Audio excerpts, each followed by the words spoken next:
How's it going, mate? Welcome. This is the Platinum Podcast. It's all good. Thank you. Thanks for having me. Oh, mate, happy Appreciate to it. have you, man. I finished your book yesterday. Oh I yeah? enjoyed it. Yeah, Cool. solid at work. My Just got favorite to, part is towards the end. So the mastery section of the book. well, that's what we're here for, really, isn't it? We're not here for just the learning bit. We all want to get to mastery, right? Exactly. Uh, Also, like since you're doing draft after draft after draft, I was doing it in sequence. So mastery is probably the best written chapter. So that's also why I like it so much because I was getting better as I was moving through the chapters. And because it was always the last one to edit and to rewrite, and it's probably my best writing at the end, which also like it's why I enjoy rereading that one. yeah, sure. Is that the first book you've written? Yeah, it is the first one. Yeah. Although What it was the feels like it was the 13th one because I had to rewrite it so many times. Yeah, what was the process like? I mean, I'm just getting started. I'm not. Oh man. I don't give a fuck about the lighting. I'm interested. I want to know about the book. Yeah, tell me. What was the inspiration behind it, man? Where did it come from? Well, the inspiration came because I've always been fascinated with learning. That's my biggest passion in life. But I was frustrated by how difficult it was going from knowledge into skill. So one thing is knowing about things, and another one's knowing how to do them. So you can know a lot about painting, but not know how to paint or be a terrible painter. So I was picking up hobbies all the time, and like, man, it takes me so long to get good at something. And I decided like it was either cut down on the things I wanted to learn or become a better learner. So I choose the latter. Is like I'm gonna become an amazing learner. And then I started researching. So I wanted to find a book that I eventually wrote because I couldn't find it. I just found like this dry, really scientific stuff that it was about how we learn, like what's the internal process and all that. And after a couple of years of research, I was trying to put together a manual that was going to be my manual for learning for the rest of my life. And since I put so much work into it, I figured, you know what? If I'm going to solve it for myself, I might as well solve it for everyone else. And that's how the idea of turning it into a book came about. But had I known the amount of work that was left to turn that rough manual into an actual book, I don't think I would have done it, man. That's so much work. It's crazy. So basically, what you're saying is it came from a selfish place. You're like, I Yeah, wanted to know how to learn better so I can get better at stuff. exactly. And then figure, you know what? I'm going to give this to the world because there's nothing like it out there. It's funny, yeah, because I noticed I picked up on little bits, a little bit. So I studied psychology. So when I study that, there's a big process of learning how memory works and like how that process works. And I understood that Yes. piece. And I was like, okay, so I understand this little piece. This is something I've looked at before. And then there was like little snippets when you mentioned like the 4 hour work week, little snippets in Uh-huh. there. And there's like all these different bits and pieces. And I was kind of piecing together all the different books that I've read that have touched on these different subjects. And I was like, but it's actually quite nice to have it all squashed into one Into in one one. actual Yes. manual. And I noticed that as I was running through the book myself. Yeah. Awesome. No, that's a great compliment actually. And I had another friend that told me that is like I knew most of these concepts, but I never saw how they would be applied and how they came together. It's like you're what it was good about the book was that you finally stitched all these things to make it a compelling manual for learning anything. So what I wanted to create was the next best thing to having a world class coach on your side. It's like Yeah, this I is the think thing you can carry everywhere, and that's why I made it small too. Like you see, it's usually like a smaller size than most books, because I wanted people to be able to carry them in their pocket, in their backpack. So if you're skating or whatever you're doing, and you just kind of riffle through the book and like read another strategies, like how can I improve my practice today? So I want it to be very easy to carry, and all these other things that no one really knows about it, but all these creative decisions that went behind making the book what it is right now. And I guess it worked because it took off really well. it works because I've read it and I'm sure other people are reading it. So it's a good starting point. Yeah. I think what I find really interesting, and you touched on it there, is the learning piece. There's all these different educational books, there's all these self-development books. A lot of them briefly touch on learning, with maybe with the exception of Jim Quick. I mean, they briefly Yes. touch on learning. But in most education, it's not even mentioned. Like in the schooling system, it is not even mentioned. We start with all these different curriculums and things that we need to learn, but nobody actually touches on the fact of how to learn. Is that not Mhm. something that's completely bizarre to you? It is. It is because everyone wants to just kind of fall into the thing they want to learn. So, and it was also a decision in writing the book, because most people don't want to learn how to learn. Say, if they want to learn to play guitar, they want to pick up the guitar right away. So it also needed to be concise for that same reason, because not everyone, it's a tough sell to say, hey, let me teach you how to learn, and then you can learn to learn the actual thing you want to learn. Uh, so figure that one, right? So, but that's the thing, is like, you wanting to read novels but not knowing how to read. You got to take that first step back and be like, I need to learn how to read first, and then I can read whatever the hell I want. So if you do want a life that it has a lot of learning, you have to take that step and say, you know what, I need to become a better learner, and then I get to add more knowledge, more skills into my life. So it's a difficult decision, because you got to step back for a second and say, I need to figure this out first, and then I can move forward with everything else. Yeah. What were the types of things that you started applying this to? Well, I do a bunch of stuff. So I play guitar, and I think that's one of the hobbies that stay with me the longest. Writing, since writing the book, I fell in love with the craft of writing. And I knew that the writing was needed to be on point for the book, because like I said, it's a tough sell. It's like learning how to learn. So it needed to be a very easy book to read. And the first few drafts read like very scientific stuff. And I didn't want that. Like, people are not going to read this. The writing needs to be on point. So I need to become a better writer. So in the process, I also had to learn to be a better writer. So I dug into books on how to write, a lot of practice to write better, and all these things. And I remember this book is called On Writing Well, William Sinsler, I think. And I couldn't put that book down. And that was crazy, because it's a book on writing. You would think that's boring. Yeah. So I figured this is the power of good writing. It keeps you engaged. And I want my book to be that way. So I think I applied a lot as I was writing the book, and all these techniques, applying them into writing. Like, how do I become a better writer? So using practice and using like the memory things and understanding what I was trying to do, studying the masters, all these other things that I talk about in book. Yeah. What are some of the techniques that you use, like specifically from a writing perspective? Because that's one thing that I noticed. So I whizzed through the book. I went through it really, Yes. really quickly. It was very digestible. But you leverage a lot of different studies, like a lot of psychology studies, which is really Mhm. important for that type of book, like to solidify Yes. your points. But you also managed to do it in a way that isn't too cumbersome, because that's kind of Mhm. that's a problem with that type of book. You need the studies, but at the same time, you don't want Yes. to go, this person did this study on these rats and etc. It's just like, Right. yeah, you Right. lose people. So how do you incorporate Exactly. that stuff in a way and then keep the So a couple of things. integrity? One, at the beginning of the book, I explained that I was going to present studies in their simplest form. And for anyone that wanted to dig deeper into the science, then I have the bibliography at the end, which is very thorough. So that was one thing. The other one is that my approach, I wanted it to be, think about a race car driver. This person doesn't need to know all the engineering of the car. They need to learn how to drive it and master how to drive it. So that's the approach I wanted to take, is like, I'm going to spare you all the details of how your mind learns. The idea is how to use your mind to learn better. So let's take that part. So that's one thing. Then how I apply some of the things and some of the concepts. One of them is, of course, when you're teaching something, you improve your learning. It's a form of practice retrieval. You're bringing what you already know back into your mind. So for me, like, I was writing all these things, is like, it's coming back to me, a lot of the content and a lot of the writing, because I'm trying to improve on the writing. So I need to remember, what kind of sentences do I need to use, and remember that it's short paragraphing to keep the attention, and remember all these little rules and kind of ways that help your writing be more engaged. So not using the passive voice and things like that. So as you're editing, you're doing those things. What else? Studying the masters, that's a big one. So I had to be reading really good writers during that time. So their voices kind of got stuck in my head, and I knew what I was trying to achieve. And then you're trying to get closer to that goal.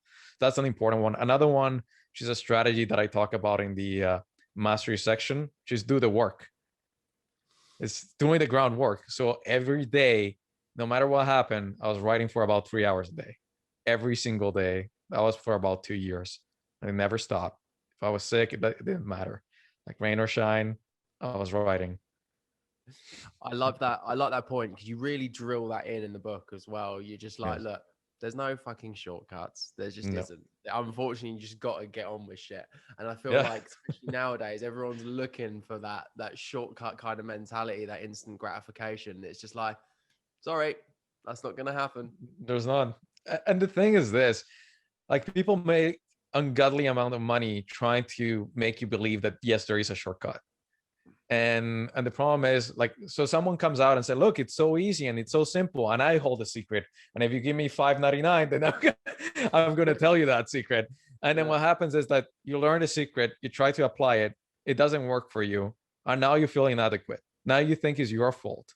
And then if these people really have no shame, they're gonna blame it on you. It's like, oh, you're just not applying the method well enough, and that's why it's not working. So it becomes this circular logic of like, it's really easy, and then the person says it's not easy. Well, it's not easy because you're not applying it the way I'm telling you to apply it.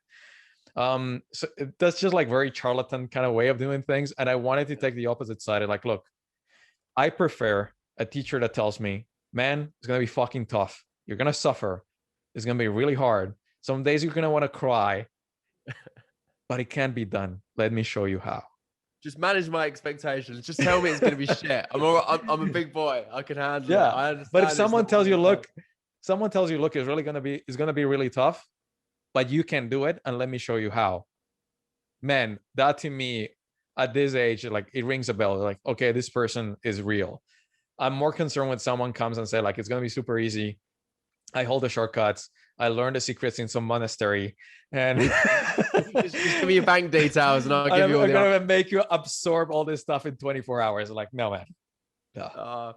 I actually wrote about this recently, just like briefly, like in a short Instagram post, and I was Okay. just like, the very idea of get rich quick or there being a shortcut is just a complete fallacy in and of itself. Yes. Because if you're looking for something, for it to actually have value, value is usually derived from scarcity and difficulty. So if it's not Mhm. scarce and it's not difficult to obtain, then as a result, it actually holds no value to you. That's a good point.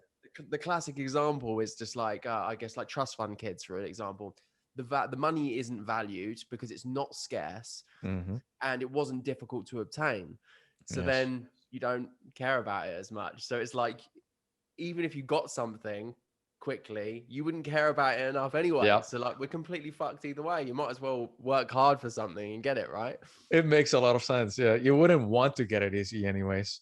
But to that Exactly. point, there's this great story when Jeff Bezos met Warren Buffett, and he said, like, Warren, if what you do is so simple, and why more people don't do it? Why don't people follow the way you invest in stocks? And his response was, because no one wants to get rich slowly. It And is his true. method involves time. That's the X in that equation, where it takes time. Yeah. Like, you find a company that's undervalued, that has good prospects for the future, that has good management, and then you let it ride for like 10, 20, 30 years. But people don't want 10, 20, 30 years. They Yeah. want next year. And that's where you start making a tons of mistakes, because you're so ambitious, and then you get mad at the person, like your neighbor, who made a killing out of luck, and then now you're trying to catch up, and then you end up in a worse position. So I love the psychology behind Yeah. investing, and I'll talk about a book called The Psychology of Money. That's one of the best reads Yeah. that I had in the past few years. Amazing book. Yeah, so that's a big part about what we do. So Platinum University, we teach people about how to generate money online. We teach people Mm. about investment. We teach about crypto, these different things. So like, this is an ongoing battle for us, is because we want to do things differently. We don't want to be Yeah. the get rich quick kind of company, but that's kind of a space that we're competing in.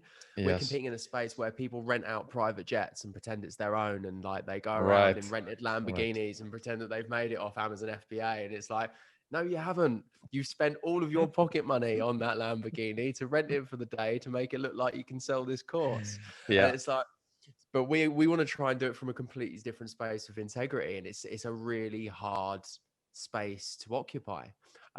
What were some of the things that you took from that particular book when it comes to investing? Because I feel like these are going to be really valuable for our listeners. But I know like it must be really tough because you're competing with people that are offering things that are not realistic. So when you do try to be honest and say, look, there is a method, it's probably not as quick as the other guys are selling, but that is not real anyways. So you end up being wasting your time. Yeah, But you're competing against these lies. So, and when you have ambition, when you're just desperate to make some money, you're willing to believe stuff that it's unbelievable. for sure. And that's the other problem, because people are coming from this place of scarcity, and that's when they fall into all these traps.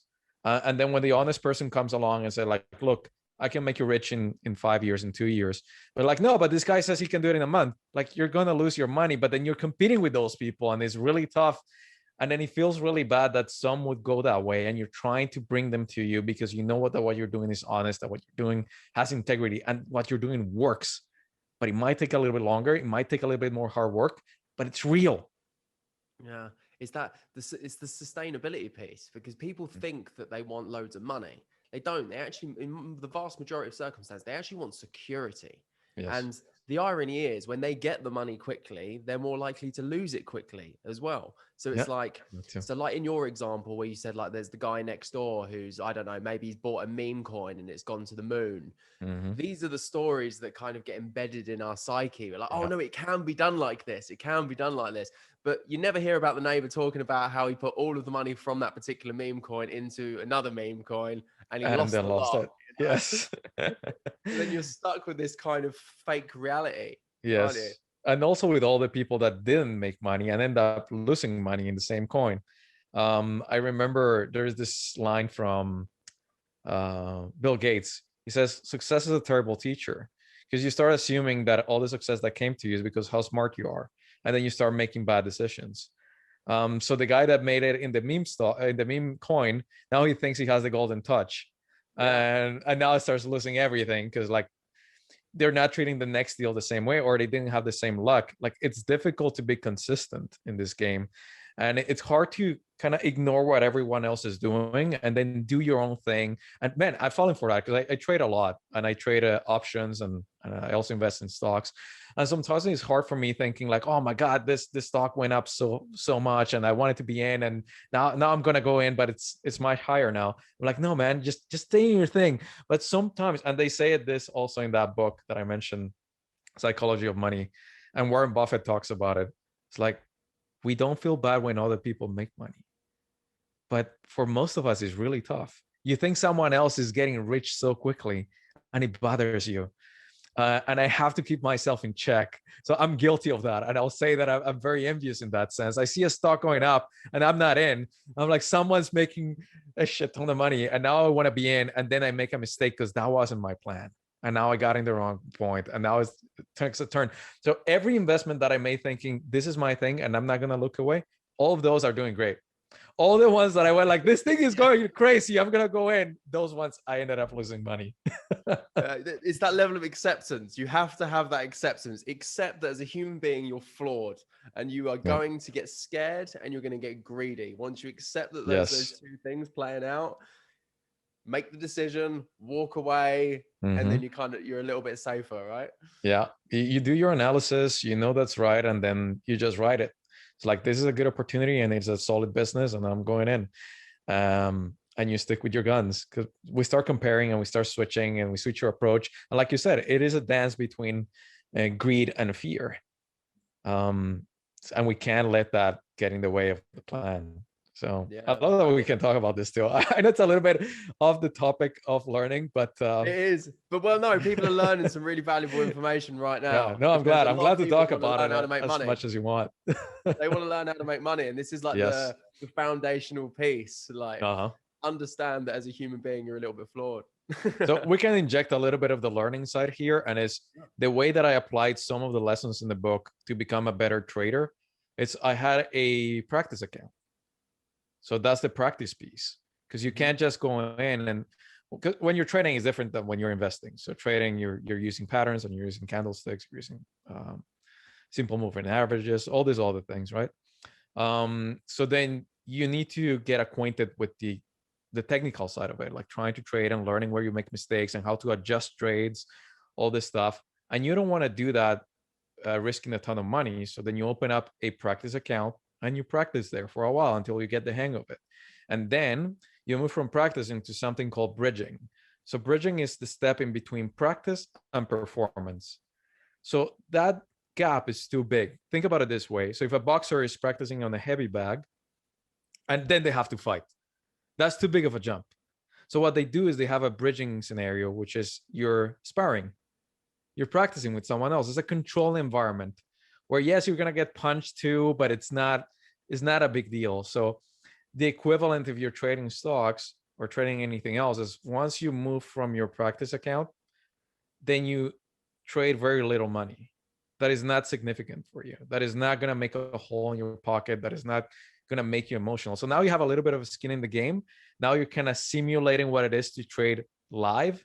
There is a little bit on the line, so that makes you be more concerned about your decisions, but it's not catastrophic. And after you get that down and now you feel more confident, then you can start ramping up the amounts you're trading and the position sizing and all that, all the good stuff.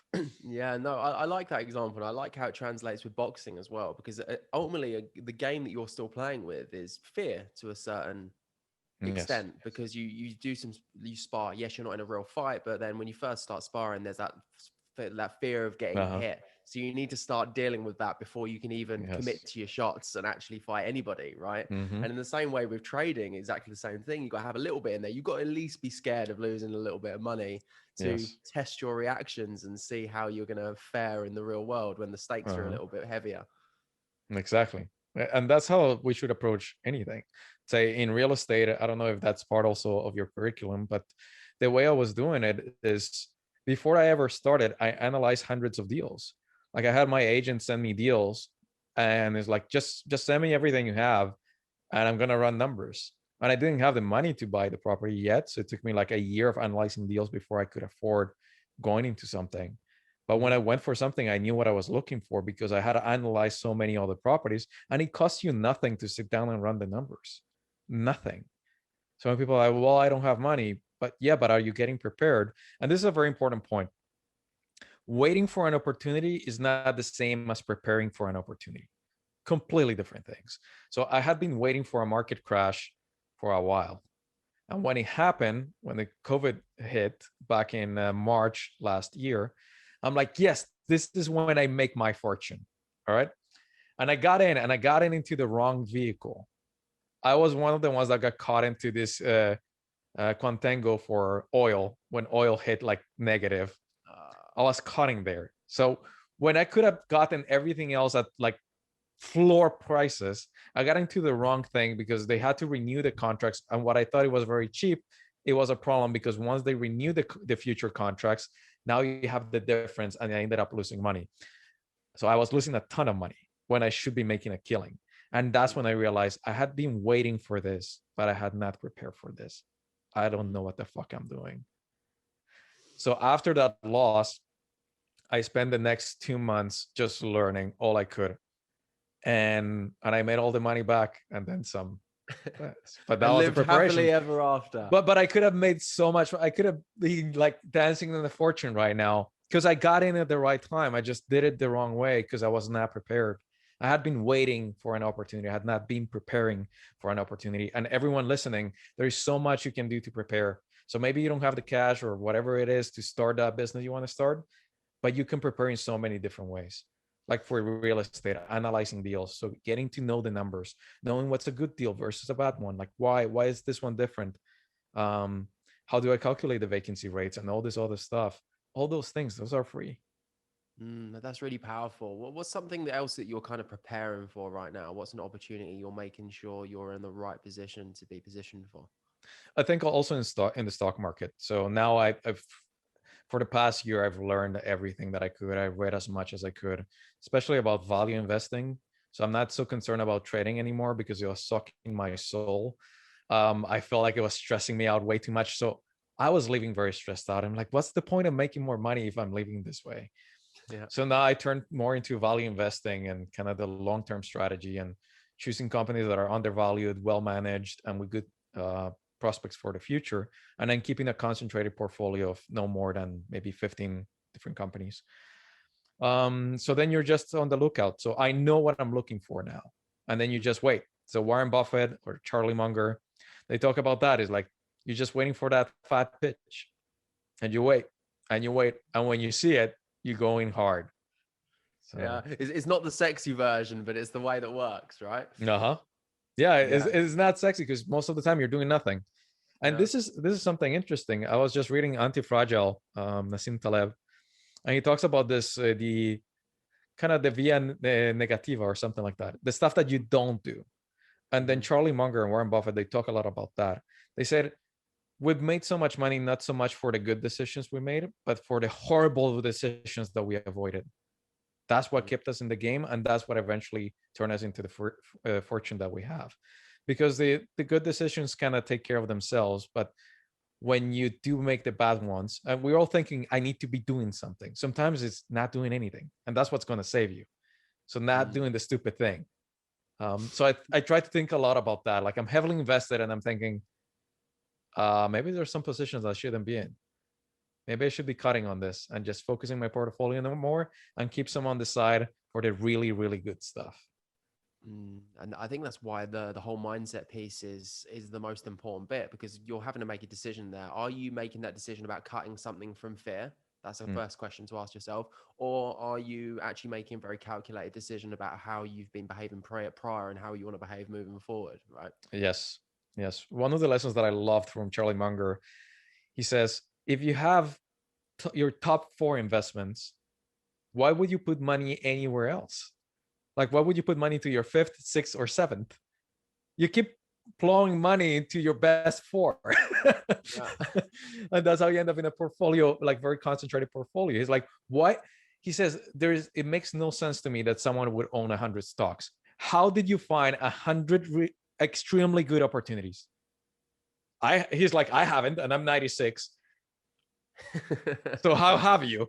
Like, no, you find maybe 4 or 5 really good ones, and you keep plowing money into those, because why would you put it anywhere else?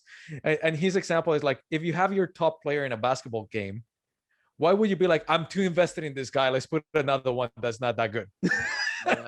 Let's swap him out. Let's get someone else. Like, no, you make Kobe Bryant or you make LeBron James play the entire game. Yeah, that does make a lot of sense. See, and this is why this information is so important. You say we're deviating from the book, but this is the information that people need to learn, because especially from like our listeners, they want to earn money. And there's 2 really weird things. We've touched on the first one, is that we're not taught how to learn. That blows my mind. Why we taught stuff, but they're not taught how to absorb it and then utilize it. That blows my mind. The next thing is the game of money. People say they want to earn money, yet have zero understanding and do zero research into how money works and what the actual game is. And everything that we're just describing here, we're talking about the mindset when it comes to investing, different kind of strategies. How can you expect to acquire more of something if you don't really understand the rules of the game within which it operates? Does that make sense? Yes, makes a lot of sense. I'll talk again about The Psychology of Money, because it's such a good book. I have no association with the author or with the book. It's just one of those books that it changes. That changes your life.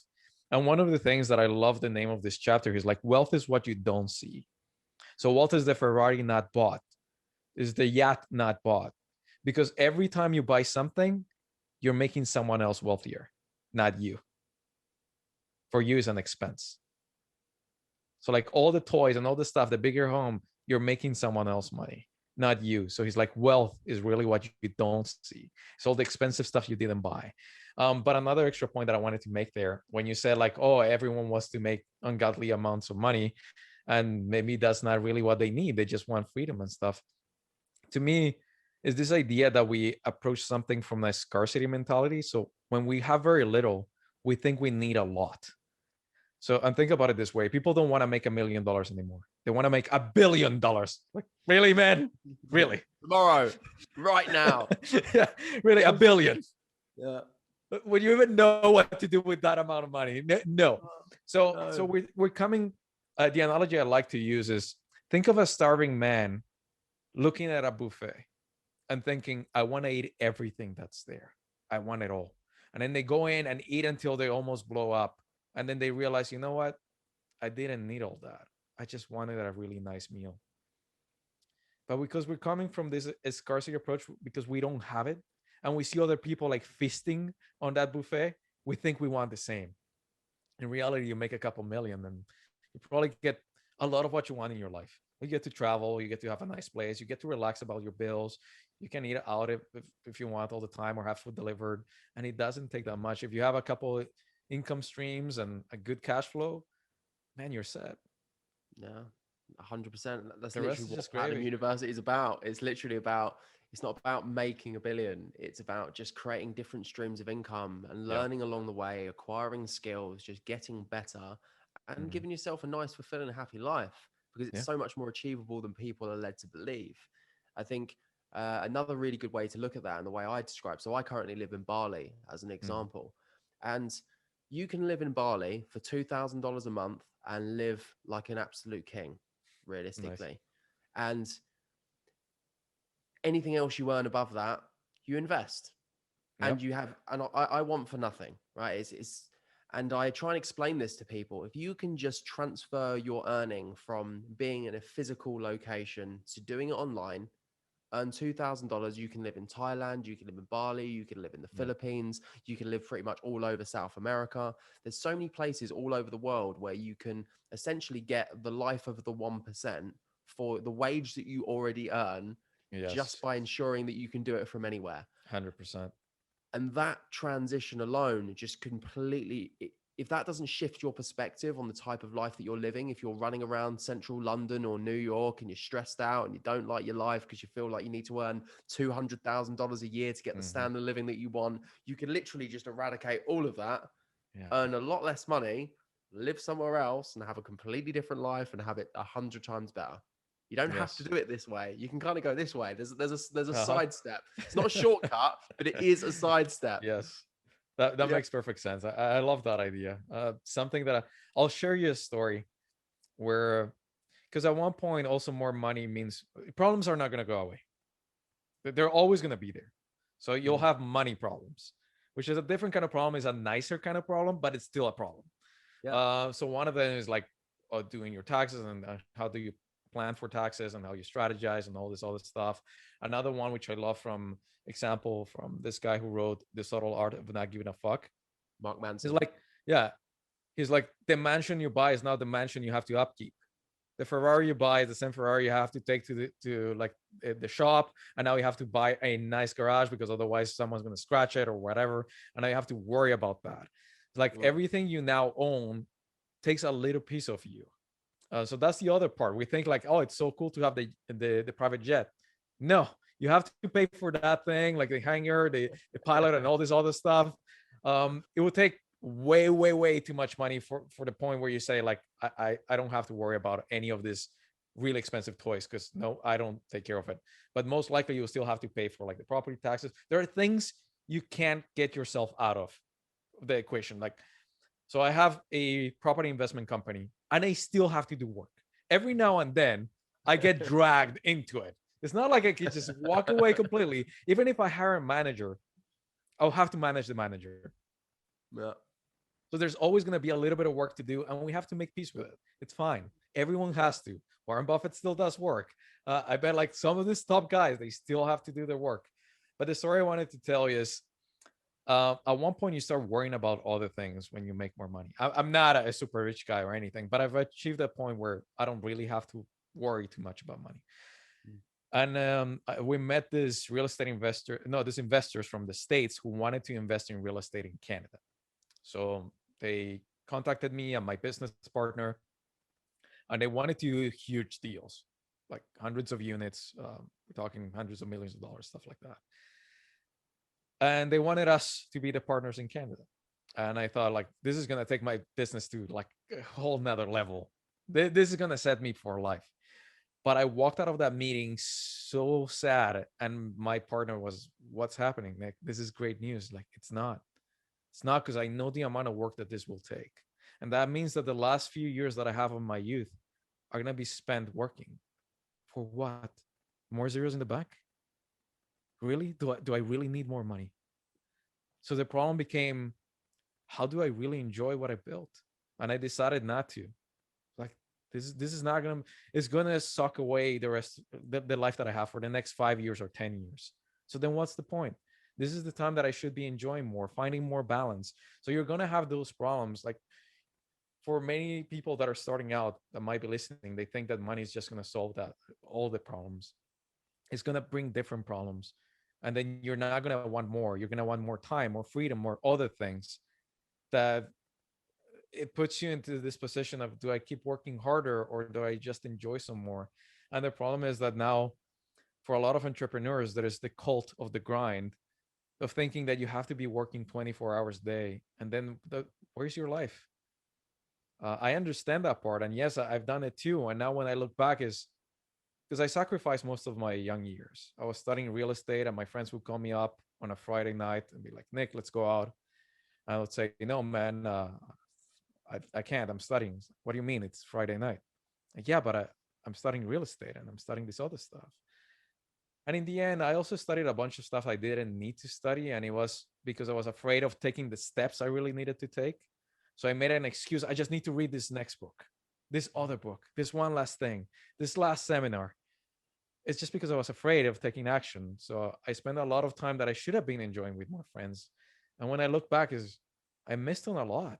And I can't get it back because now I don't want to go into a club until 3 a.m. I don't want to. Yeah. No. So there are age appropriate truths. There is some balance to be had. And it's just sad that sometimes we tilt that balance the wrong way. So we're in love with the grind now. And that's kind of the creed of the entrepreneur these days. Like, if you're not working 24/7, then you're not doing it right. It's like, Fuck no, that. man, I'm you're not gonna on that. back. I made that mistake. I almost killed myself. And then Yeah. I just, and it's right. It's like a plague. It really is. And I totally respect the hustler's mentality. I respect that you've got to grind. There's certain times you've got to get something off the Yes. ground. You've got to make it happen. But there's this shift when you kind of have to wake up a little bit and realize that you've actually achieved what you wanted to achieve Uh-huh. 6 months, year ago, or maybe it's something you had on a pedestal for 5 years, and you've got to this point, and then you need to reassess what's actually important. And Yes. I was having this discussion with a friend of mine the other day. It's like it's in our very nature as entrepreneurs to chase opportunities, especially Mm-hmm. as men specifically. I feel like we got that hunter gatherer mentality where we're looking for that next thing, and I feel like there's a certain point where you actually don't need more opportunities. Like, as an entrepreneur, like what you just touched on there, you had a massive opportunity probably 5 years prior. You couldn't imagine not taking that, right? Mm-hmm. Yes. But there's a certain shift. It's like, hang on a minute, I don't need more opportunities. Things are coming my way all of the time. I'm in a really abundant space. Opportunities come to me. People want to work with me. It's great. Yes. I've got loads of exciting things. And now I need to kind of look at what's actually serving me in terms of my fulfillment, in terms of my happiness. And Mm-hmm. I think the fact that you made that shift there, I think it's really, really important for entrepreneurs specifically. They need to hear that, because Yeah. if you don't know when to flip that switch and shift your perspective on opportunity and see when there's a point of diminishing returns, that's when you end up that guy that's lying on his deathbed going, well, that was I fucking shouldn't shit, work so wasn't yeah. I shouldn't have worked so it? hard, which is one of the top regrets of the dying. People Yeah. say, I regret having worked so hard, Yeah. regardless of how much money they made. But like, the those opportunities and the idea of more is so seductive. I have this note that I try to remind myself. I was like, Nick, how much is enough? Because every now and then I'm also looking to the next thing, and I have to remind myself, like, why? And in this book, again, I'm going to mention that a couple of times because I know we're discussing money, and it's one of the best books on money I've ever read. Get it in there. Get it in there. And he has a chapter saying at one point you have to stop moving the post, because otherwise it's never going to end. There's always going to be someone with more money. There's always going to be more things to do. At one point you got to stop moving that post. He tells this story about a famous writer, Kurt Vonnegut. I don't know how to pronounce his last name. And they go to this party, and his friend tells him, like, how do you feel that the host makes in a day what you make in a year? And the writer responds is, well, I have something he'll never have. Like, what is it? I have enough. So these things, man, we gotta keep it in mind. Yeah, exactly. Mic drop. Because otherwise, if you don't have that point where you say, I'll be okay with this and then I can slow down a little bit, then you'll never slow down because it's so seductive and it's so addictive. It's Yeah, hard to slow down. It's really hard. it is really hard, and I think for me, it's been living in Bali has really helped me with that. Is like my Different girlfriend, she talks environment. about calling it more the more feminine approach, which is just kind of like the more surrender type scenario, which is that you don't have to keep pushing, you don't have to do that. And like I was thinking when you were saying about that guy, like it's true. Every business owner ever, they always end up saying, "Oh, I wish I didn't work as hard," or "I wish I spent more Yes. time with my friends and family." Especially if you're in that situation, you're 90 years old and you know that all your money is going to your grandson who's going to piss it all up the wall on cocaine and hookers. And you're just like, what the I was thinking about the same fuck? thing. What have I done? Why have I done this? I've killed myself. And there he is, not valuing it because it wasn't difficult and he's fucked. Yeah. Yeah. Funny that you mentioned that is exactly because with my business partner, I'm always complaining like we're not going to get to enjoy this wealth we're building because real estate is mostly a wealth building business, not so much a cash flow business. Yeah. So you end up being cash flow poor. I don't live like a rich person, even though I have a decent amount of assets, because you don't have access to the cash flow. You're paying down the mortgage, the principal all the time. So Mhm. I'm like laughing with him, and like we're breaking our backs, and the people who enjoy this are your kids. And he's like, "Yeah, man, we're probably gonna be dead, and they're gonna be like snorting coke out of this hooker's ass, and then being like, 'This was for you, Uncle Nick.'" I just Thanks, go, Daddy. And just like, yeah, so proud. So like proud. we're not gonna get to enjoy this thing. So that's why right now I'm just trying to find that balance, and I'm looking to start another business that is more cash flow intensive because I Mm, already have the side that is like the wealth building long term kind of thing. Because I mm, do need a little bit more coming in just for nicer quality of living because cash flow is what gives you the standard of living. And that's yeah. something else to keep in mind. Not every business is created the same. When people think I want to make a ton of money, they're probably thinking about cash flow without realizing. Because when they say, well, it would be so nice having $1 million, if I gave you $1 million, you would blow it in a year. You wouldn't imagine how easy it is to blow up $1 million. It's really easy. So $1 million is not going to change your life. But if I were to give you 10,000, $20,000 a month, and every month it renews itself, that's good living. So really, what makes the Mm. difference is the cash flow.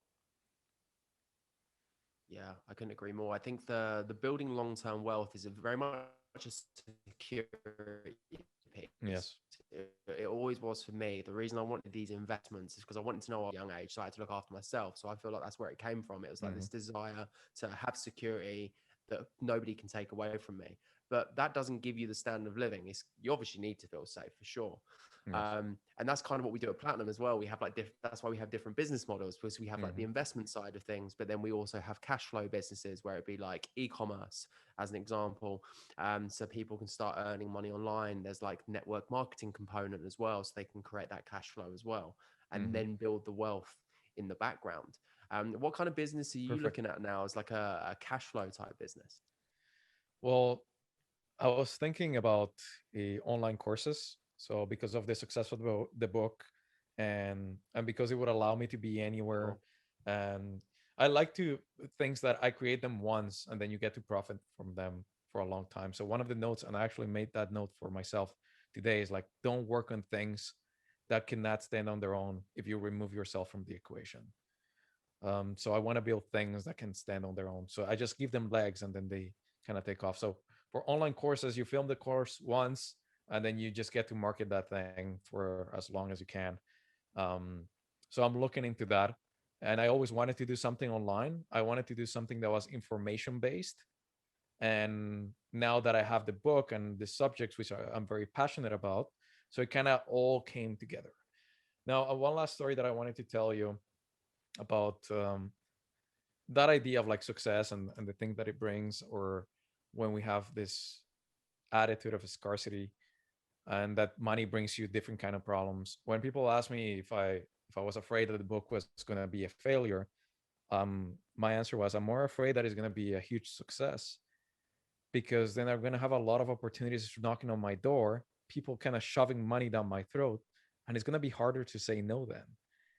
It's like, imagine you come home and there's this beautiful naked girl in your bed. It's harder to say no at that point than going after that. Like, I'm going to go to a bar and talk to someone, right? So I was concerned that I Yeah. was going to have all these opportunities of things that are not my passion, like speaking gigs. Speaking makes a ton of money. Books don't make any money, but I never made a book to make money. But now, like, you have people saying, would you like to do some speaking? I don't want to. That would involve me learning all these other skills, and it's not something I want to do. And then it's also being paid for the time I spent. I'd rather build things that can stand without me. But it's harder when people are offering to you and like Hmm. showing you like this kind of briefcase of money. And so I was concerned of being seduced by all these other different Yeah. opportunities and reminding myself I don't want them. So it goes back tying with what you said before.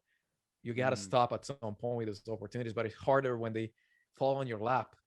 um, so then your discipline becomes saying no, and I've staying got kind of faith in you, focused man. on I've got faith on in the you. I balance. think you know. I think you might go a little bit too far the other way, but I think you'll pull it back after a couple of months and go, no, no, no, this isn't for me. I'm not doing this. You can stick your money and that Yeah, naked chick in my bed. I don't want to get her yeah. out. Just can't move her. Just come and pick her up. Yeah. Oh, mate, on the online course front, I'd love to support with that in any which way we can. Obviously, that's what we do. We Oh, create awesome. online courses, and I'll tell you right now that if you created a course, I'd happily have it on platinum. I can tell you that live on air Oh, right thank you. now. It would Oh, be I have it something already. It's I'd already love to. done. I already created it. It's live right Let's have now. that So conversation. I'd love to see it. perfect. I created a Awesome. miniature kind of Jim Quick inspired how to learn as part of my mindset course, um, Nice. which I think is valuable. But yours would take it up 10, 100x. So I think that would be an amazing addition. I'd love to have that conversation with you and Yeah. see how we can help support with that. Perfect. Well, the one I have is not necessarily related to learning. It's on habits, how to build habits, Okay. how to break habits. And I wanted to take that as the first course that I would do, because also building habits is what's going to allow you to push on everything else. So I figured, like, if anything, then people getting into the habit of learning things, of practicing things, For that's sure. going to be the most actionable piece that I can give them. So I decided to create that one as the first one. Yeah, I love that. I'd say that still is pretty learning related. I mean, without those habits, you're not going to learn shit. Yep. Yeah. You need to build those habits. And then the Yeah. habits take you, because I always talk about that. I work out every day, and there's not a day that I wake up thinking, this is so awesome, I get to work out. No. What keeps me going is that it's not a habit. I don't think about it. Sometimes I'm mid workout. I'm like, why am I doing this? I didn't want to, but I'm already there. Yeah, you're committed now. You can't stop. Yes. Yeah, I love that in the book as well. There's everything kind of resonated with me as well. You use jujitsu examples. I was like, Hmm. yeah, works. Then a boxing example. I was like, all of them. I was like, I feel like we lead very similar lifestyles if you're bringing up these different scenarios. I think so. I think so. Now talking about it, I'm sure we have tons of stuff in common. I hope you're not referring to the coke and hookers part because I No, no, am no. I don't. a very respectable man these days, Nick. All Me right. too. Me too. I was saying that it's someone else that's going to be using their money for that, not us. I already went How past dare you? that. Like that never happened in my life. I don't want it. That was never my gig. So I'm joking, guys. Nick's a stand-up bloke. He's a top guy. Mate, I think you're epic. I really do. thanks, I man. love the book Appreciate that it. you put together. I think it's really powerful, and I think it's generally something that people really need. And I love how you've created a really condensed version to just deliver to people, so they can download that, get it in quick, and then move forward onto whatever given task that they really want to learn. So I want to thank you for writing it and putting in those hours first and Thank you. foremost. I appreciate it. Yeah, I really Really appreciate it. I also appreciate it. want to thank you for coming on, man. I think it's been an absolute Thank you pleasure. for having me. Yeah, so please tell people where they can find you, where they can download this book. I can vouch for it. It's an epic book. I'm gonna let everyone know in Platinum that they need to be reading this as well. I'm gonna put it on the recommended reading list. Thanks, man. And yeah, just where can they find Nick? Well, the easiest place would be my blog. It's unlimitedmastery.com. Yep. And I have all the links for my social media there. I tend to hang out more on Instagram because it's hard to keep up with 2 or 3 different social media accounts. So I mostly hang out on Instagram if anyone wants to ask me a question or just send a comment my way. So that's the place. And you can find my handles again in unlimitedmastery.com. And for the book, anywhere books are sold. So the easiest would be Amazon, I guess. Yeah, for sure. Learn, I got improve, the I master. got the That's the name. Audible version as well. It's good, solid. Yeah. Oh, he And did a where, great job. yeah, The guy did a really good job. I liked him. I like his narration. I'm curious. Just before we finish up, where do you find a guy? Do you find your own like book reading guy, or is that like a job on Fiverr? How does it work? No, so I think they have different studios and they have professional voice actors. Yeah. So the company that helped me publish the book, they hooked me up with the studio, and then they recommended different ones, and I heard the voices, and I chose this one because it's dynamic. It's kind of a young voice, and I wanted to incorporate that energy into a subject that sometimes can be dry. Mm. So that's the reason. And I didn't narrate it myself because I have an accent. Isn't I didn't want to put that much pain on someone listening to 5 hours of my voice, and my voice will turn raspy really fast because I don't really know how to control it. So Yeah. I'm not great at voice actor. So I decided a professional to do the job. I wanted to read the introduction at least, so people have that connection of like, oh, this is the person who wrote it. But it was the middle of COVID, and I couldn't take the trip to LA to do the recording, and so whatever. I'll do it for the next one. Yeah. Where's your accent? Where's it from? I'm originally from South America. I'm from Colombia. Literally did not get that at all. Really? I Some didn't get people it. say I sound maybe Eastern European, sometimes maybe German. Uh, But yeah, it's South America. Fair enough. Well, thank you very much for coming on, my friend. I really appreciate it. Thanks for having me, Joe. And yeah, hit me up about the course, man. I'd love to have that discussion. If we can help out in any way, I'd love to, man. Perfect. I will. Beautiful. This is the Platinum Podcast.